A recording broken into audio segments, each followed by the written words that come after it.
Hey, my name is Dylan, and I'll be giving you a general introduction to a program called OpenRocket. Here at SEDS UNLV, we use OpenRocket to build and simulate your design so that we can give it the best chance of flying before it's built. So let's go ahead and jump right in and start off by looking for the OpenRocket program's website. I personally use Firefox, and you can see I've already Googled it right up here. And once you Google it, the first link that shows up should be this openrocket.info website. So you want to go ahead and click here, and you'll see right up here is the download. So for me personally, I'm on Windows, so I'm going to go ahead and click on download for Windows. It'll bring you to this page, and you can just click on download OpenRocket 23.09 windows.exe. Of course, it might be a newer version here, but for my purpose, this is the newest one we have.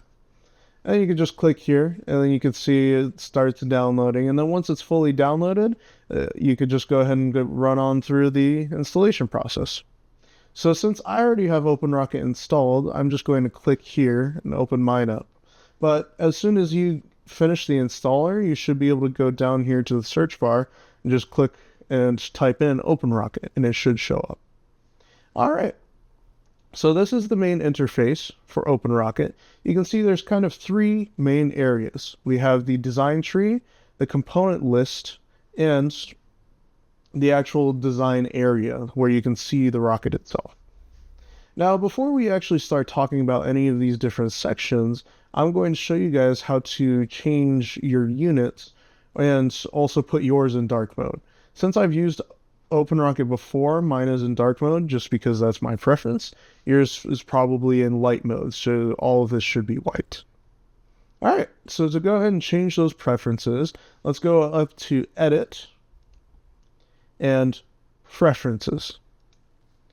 And you'll see this little box show up here, and right here is actually the UI theme. So I have mine in dark. If you want, you can change it to dark, high contrast, light, whatever fits, whatever you like.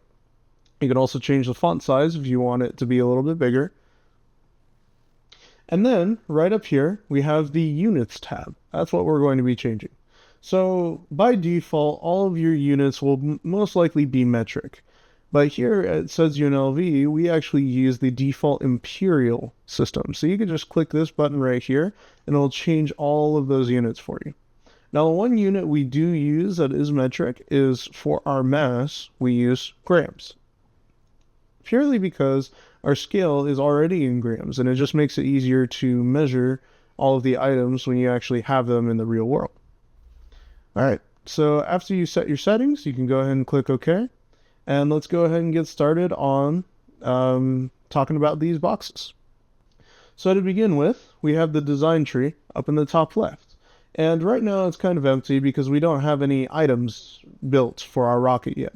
But once you start adding things like your nose cone, your body tubes, your tube couplers, it'll all show up on this design tree. And you can even reorganize them in such a way where they're kind of like folders. Where say if I have my nose cone above my two body tubes and I move my nose cone, the body tubes will move with it. Next up, we have the component library right off here. So typically your guys' component library will actually be a little bit smaller.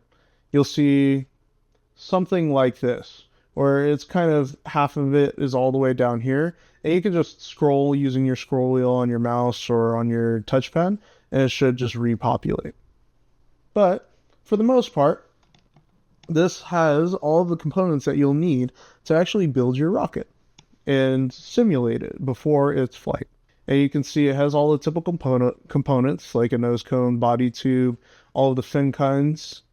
We typically use these three fins, mainly because the tube fins are hard to adhere to a side of a rocket, and they are also not as effective. But we're not stopping you from trying them if you want to. Over here, we have our three main fin kinds. I'll go a little bit more into detail later, but for the most part, we use either trapezoidal or freeform.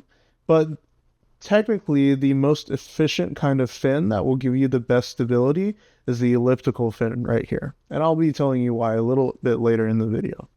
Then we have rail buttons, which is important so that when you get to the launch site, there's a rail that you slide your rocket onto.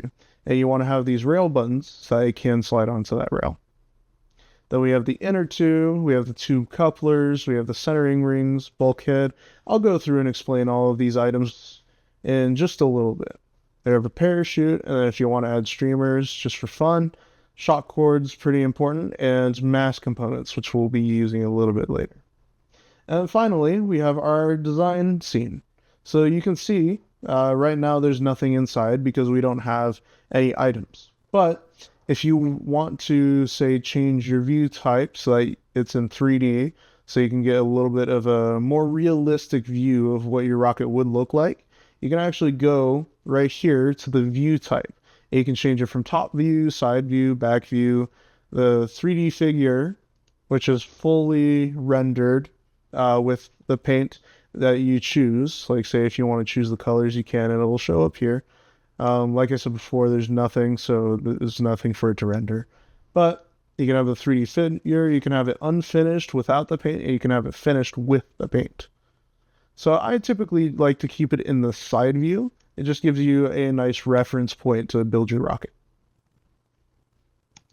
All right, so let's go ahead and start off by adding your first components. So let's build a very basic, just small rocket. So most rockets have a couple of main components. You can see in this picture right here. Here we have our nose cone, and that's actually the very beginning of the rocket, and that's what we're going to begin with. So we're going to go ahead, click on the sustainer right here, because this is kind of like what everything is inside of. All of your body components, all of your nose cone, or your nose cone, your body tubes, your transitions, your fins, all of that should be inside of the sustainer, because it's like this entire box. So we're just going to add in our nose cone right here.